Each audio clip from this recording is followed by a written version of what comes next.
climate change, vaccines, Europe, the Taliban, Ukraine. Symbolically, it's very important. Let's take this stage by stage. Here's the BBC's Stephen McDonald in Beijing. The West has stepped up sanctions against Russia. Let's look at some of the international reaction. Tell us what you've been hearing. In practical terms, what does that mean? Next, we have to step back and let's just remind ourselves this is all part of the same story. Piece the story together with Ros Atkins, Outside Source on BBC World News.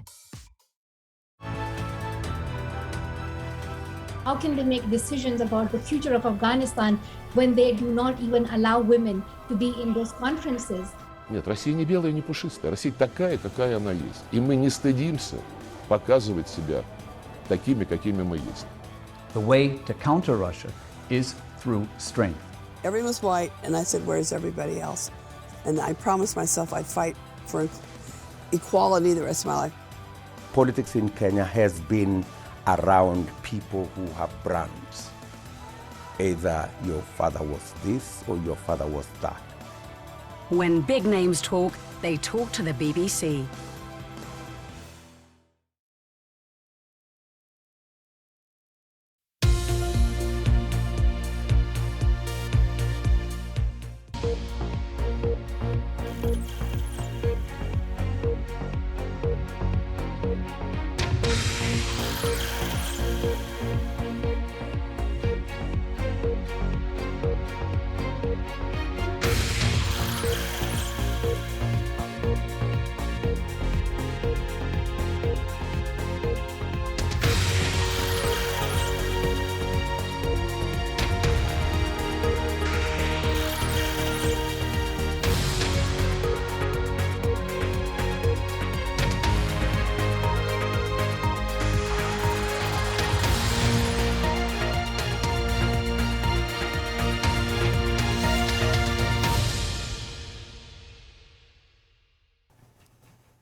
This is BBC World News. I'm Matthew Amroliwala. On today's Global, the frantic rescue effort in Turkey and Syria as the death toll passes 5,000. An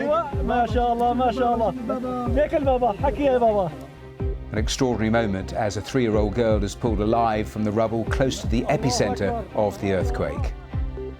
The aid effort is dwarfed by the scale of the disaster. 6,000 buildings have collapsed in Turkey.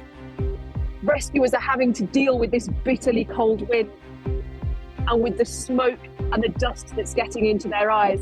And they are still continuing to try and pull people from under the rubble. In Syria, a desperate situation made worse by the civil war, complicating how any help can be delivered. With more aftershocks, the agonising wait as people wait to see if their loved ones will be rescued. I slept in the car, hoping that my children would get out of the building. I have 7 children under the rubble. Freezing weather slows up search and rescue efforts and the distribution of aid. These are the live pictures from the south of Turkey in Diyarbakir.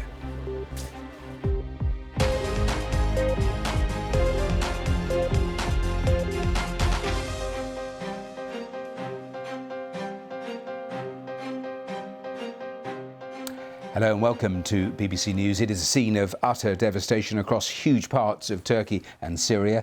The number of people killed by Monday's earthquake now exceeds 5,000, but the figures continue to rise and rise fast.